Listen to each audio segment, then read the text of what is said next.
recently, that was, I think, last week, Uganda's police, they detained about 9 finance ministry officials as part of an investigation into accusations of hacking the central bank's electronic systems. That resulted in theft of about 62 billion shillings. That's approximately $16.87 million. And that's a central bank, right here. So let's discuss this now and other matters that have to do with cybersecurity in the finance space. Join us is Innocent Paul, Joe is a cybersecurity business analyst. Hello, Innocent.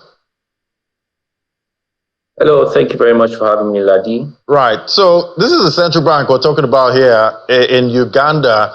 Should African central banks be worried, about this? For a central bank, getting hacked and, that much money, about $16 million, lost. These cybersecurity incidents appears to be, a case of an insider-assisted financial cyber haste, if you ask me. Involving compromised banking IT systems and, unauthorized electronic funds transfer. If we look deep down into some of the key characteristics involved in this, we will be looking at, some of the key areas like the, bank, system intrusion, maybe the insider involvement as well. And then we're also looking at the unauthorized funds transfers.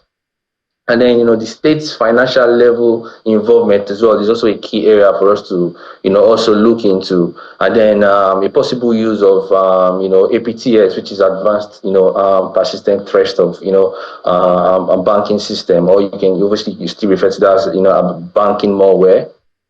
So if we deep dive into all of these, and analyze them further, for example, the bank, system intrusion, the hackers, alleged, operating under the alias of waste, compromise the bank's IT systems that's already indicating a breach in, our financial infrastructure.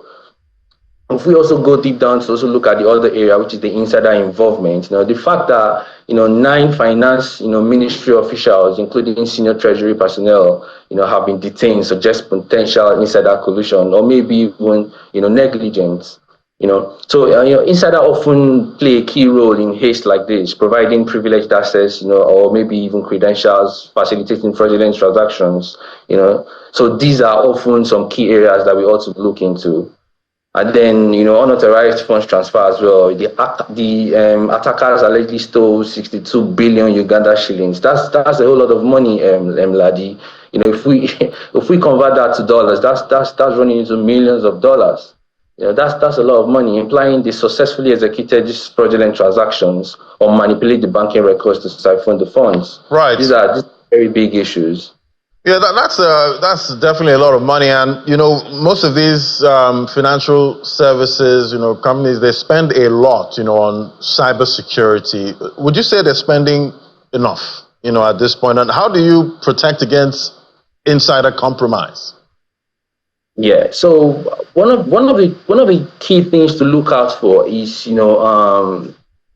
training your staff. Industries needs to look into educating their staff about some of these threats and potential incidents that could occur, that could even run the companies and organizations down and cause huge financial losses.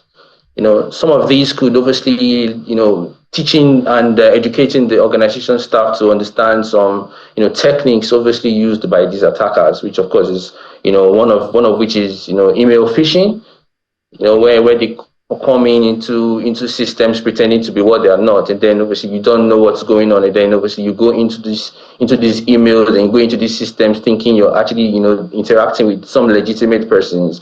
And then obviously there are some malicious tools embedded in some systems that just takes over everything, and before you know, everything is gone.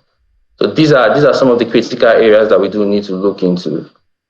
Right, and it's still early days in 2025. Do you still see more of these attacks coming? And what do you think should be the direction at this point for most of these financial services? Because having a central bank being hacked, that's huge, because that's supposed to be the banker's bank at this point.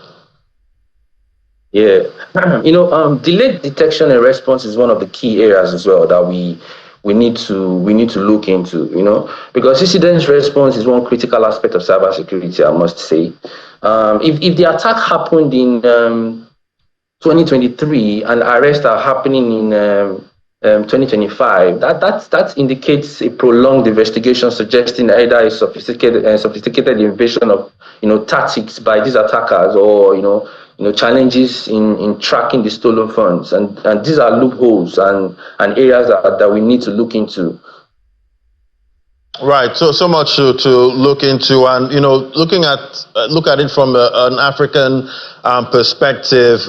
Would you say Africa is getting better when it comes to cybersecurity and getting that enlightenment for different sectors and industries?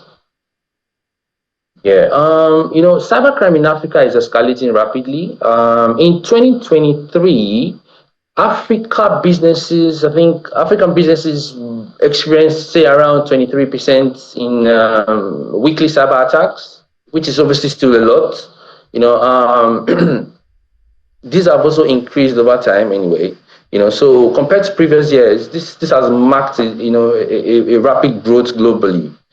So if we look around somewhere, for example, and things like business email compromise, which is obviously among significant threats. Factors such as digital illiteracy, like I did mention earlier, outdated infrastructure, and a shortage of cybersecurity professionals contributes immensely, in this, continent's vulnerability. And these are really big issues. These challenges pose substantial, obstacles to Africa's economy. All right, definitely. We need to look out for that, in 2025 to make sure that Africa gets protected, in that cyberspace. Well, thank you so much. That was Innocent Paul Ojo, cybersecurity business analyst. Thank you.